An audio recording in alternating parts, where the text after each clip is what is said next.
Era do nono ano aí, salve, salve. Muita saudade de vocês.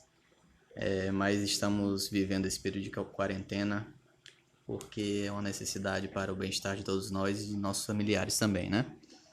Com fé em Deus, logo, logo isso tudo vai passar e voltaremos à normalidade.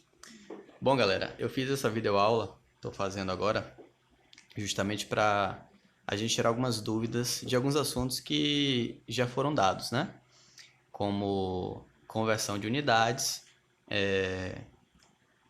algarismos significativos e potência de 10, além de ordem de grandeza, beleza? Então a gente vai dar uma repassada nesses assuntos agora.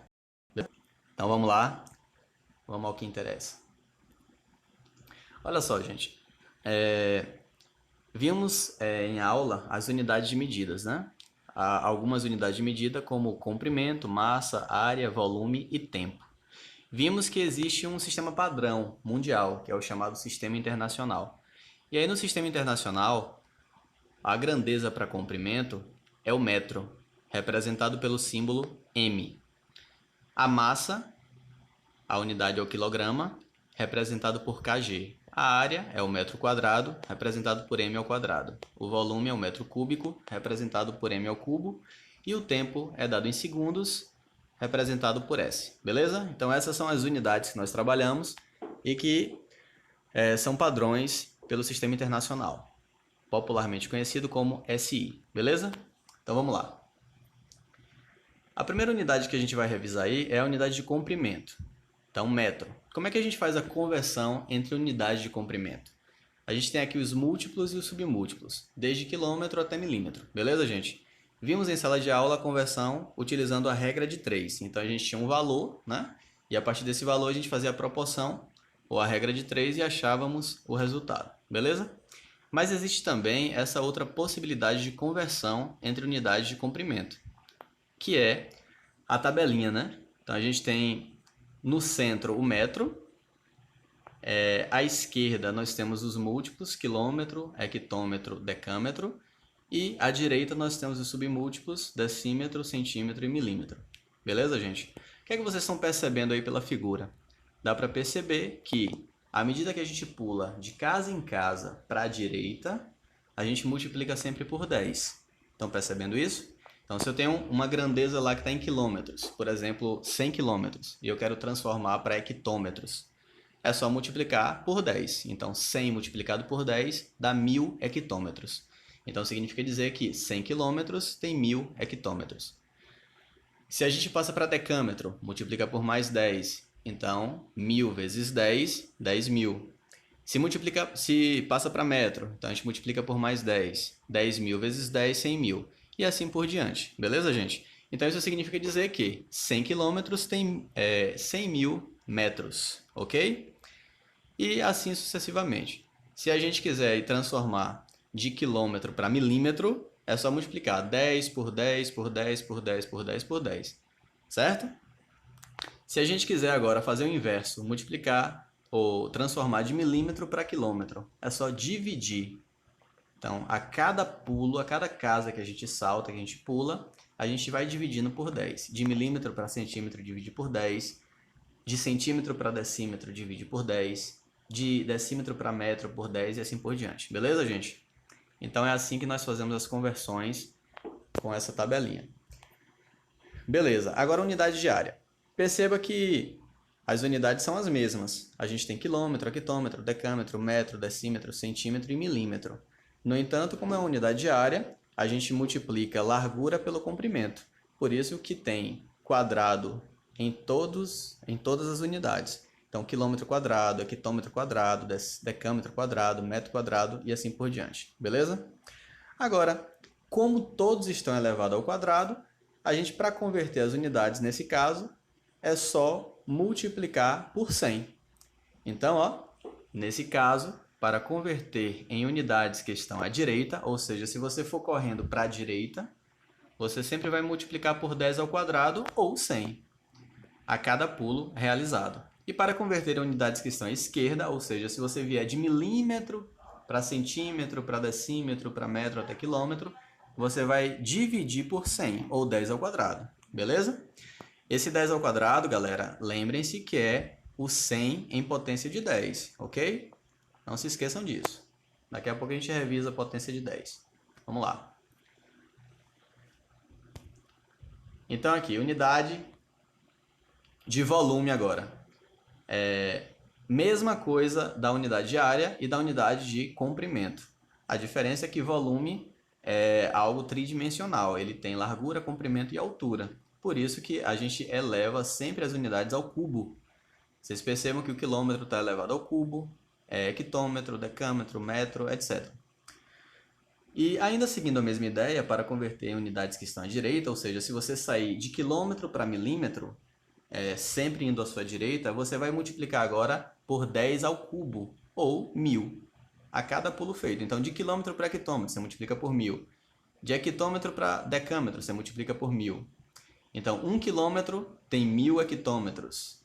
1000 hectômetros vezes 1000 vai ter 1 milhão de decâmetros. E por aí vai, ok? Já para converter as unidades que estão à esquerda, ou seja, saindo de milímetro para quilômetro, vocês dividem por 1000 a cada pulo. Então, de milímetro para centímetro, divide por 1000. De centímetro para decímetro, por 1000. De decímetro para metro, por 1000. E por aí vai. Ok, gente? Então, as unidades de volume, área e comprimento, a gente procede dessa forma. Temos mais uma unidade, que é a unidade de massa. Então, no sistema internacional, a massa é dada em quilograma, representado pelo símbolo kg. Então, da mesma forma, a gente tem grama no centro, os múltiplos quilograma, hectograma, decagrama, e os submúltiplos decigrama, centigrama e miligrama. Percebam que, à medida que a gente se desloca da esquerda para a direita, a gente sempre vai multiplicando por 10 a cada pulo. Então, de quilograma para hectograma, a gente multiplica por 10, de hectograma para decagrama por mais 10, de decagrama para grama por 10, beleza? Então, isso significa que de quilo para grama é só multiplicar por 1000, ou 10 vezes 10 vezes 10, ok, gente? O contrário, de miligrama até quilograma, a gente divide por 10 a cada pulo, beleza? Então, essa tabelinha facilita bastante na hora das conversões, ok? Beleza, galera. Então, a última unidade aí foi a unidade de tempo. Só lembrando para vocês que 1 hora tem 3.600 segundos, 1 minuto tem 60 segundos, 1 hora tem 60 minutos e 1 dia tem 24 horas.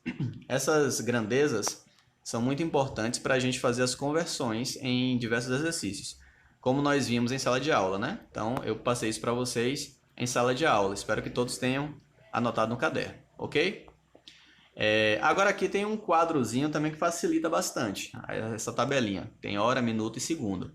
Perceba que de segundo para minuto eu divido por 60. De minuto para hora eu também divido por mais 60, ok? Então, de segundo para hora,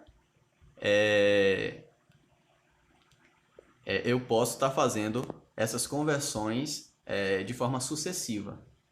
Posso passar para minuto, depois para hora, caso tenham alguma dificuldade. Agora, o contrário, de hora para segundo, é só multiplicar por 60. Então, de hora para minuto, multiplico por 60. De minuto para segundo, multiplico por 60. Ok? Beleza, gente? Alguma dúvida?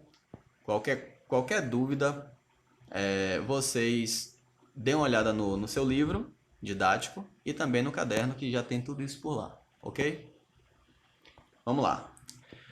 Vamos falar um pouquinho agora de potência de 10. A gente falou aí das conversões entre unidades de medidas. Agora, o que é a potência de 10? Veja só.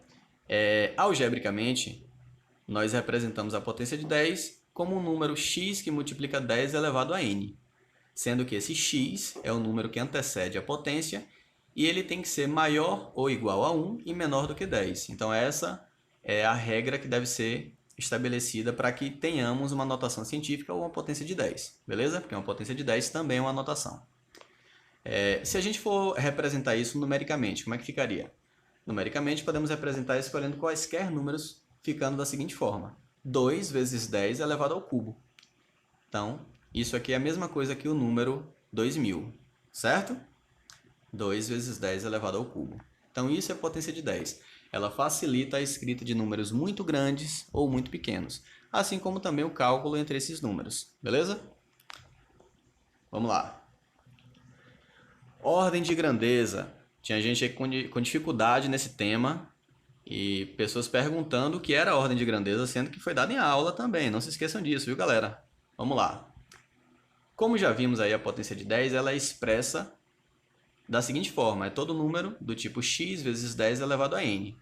Agora, para a gente definir a ordem de grandeza, a gente deve respeitar uma norma, que é a seguinte.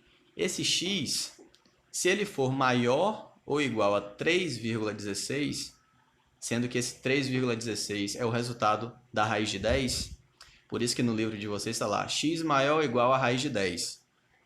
Então, essa raiz de 10 é o número 3,16, é o resultado da raiz de 10, beleza? Então, tanto raiz de 10 como 3,16 é a mesma coisa, não se assustem. Então, galera, ó, se x for maior ou igual a 3,16, a ordem de grandeza é do tipo 10 elevado a n mais 1.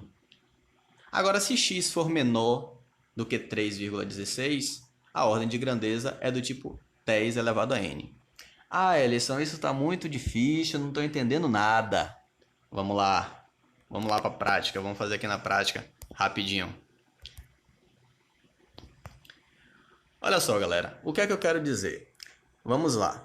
Se eu tenho aqui uma potência do tipo 2 vezes 10 elevado ao cubo. Perdoem a letra que eu estou fazendo no dedão aqui, ok? Mas sem problema, é só para vocês entenderem mesmo. Então, se eu tenho 2 vezes 10 elevado ao cubo. Esse 2, ele é maior ou menor que 3,16? Ele é menor que 3,16, correto? Se 2 é menor que 3,16, então a ordem de grandeza é do tipo 10 elevado a n. Logo, a ordem de grandeza para essa potência de 10 é 10 ao cubo, ou seja, a própria potência. Beleza, gente? Tranquilo? Alguma dúvida? Então a gente tem que analisar o número que está à frente da potência. Agora vamos lá. Se eu tenho uma potência 4 vezes 10 elevado ao cubo. Esse 4, ele não é maior do que 3,16? É. Então, se ele é maior do que 3,16, a ordem de grandeza é do tipo 10 elevado a n mais 1. Beleza? Esse n mais 1 nada mais é do que, ó, vamos lá, 10 elevado a 3 mais 1. Então, qual é a ordem de grandeza de 4 vezes 10 ao cubo? A ordem de grandeza de 4 vezes 10 ao cubo é a mesma coisa que 10 à quarta potência. Beleza, gente? Então, isso é ordem de grandeza. Perdoem a letra, né? Mas é só para vocês entenderem mesmo, ok? Então, isso é ordem de grandeza, tranquilo? Alguma dúvida? Então, vamos lá, vamos seguir.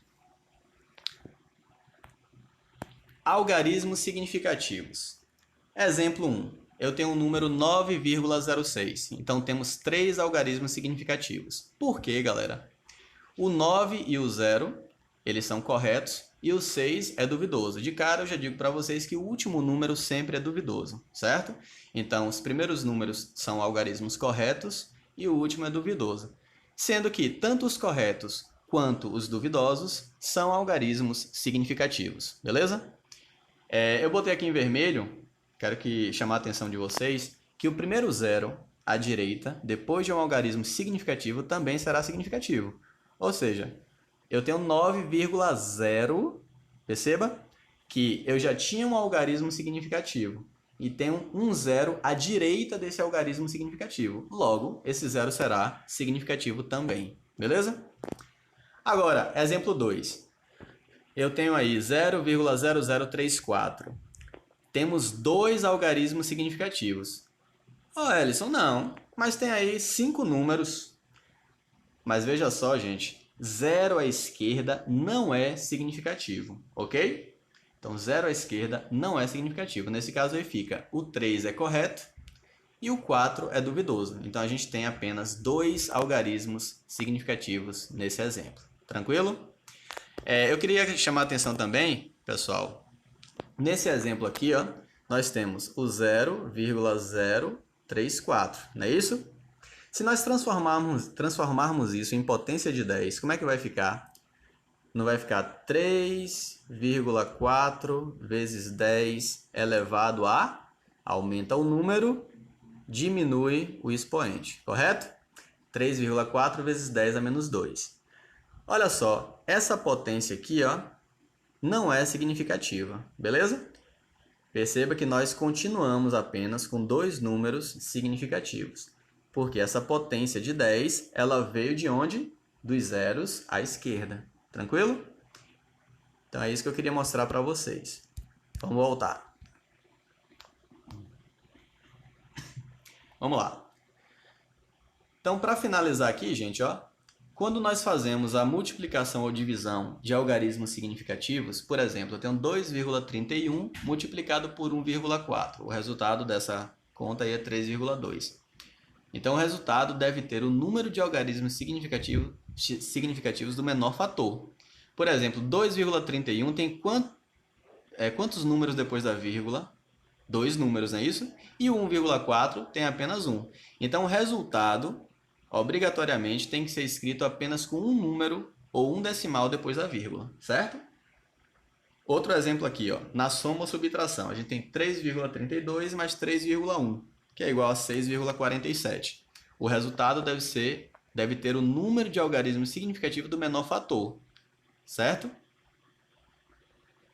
Então, nesse caso aqui, a gente diz que o resultado é 6,5, fazendo o arredondamento. A gente tira o 7, como é um número acima de 5, a gente aumenta aquele que ficou, foi o 4, aumenta uma unidade. Então, ficaria 6,4, mas como a gente tirou o 7, 6,5.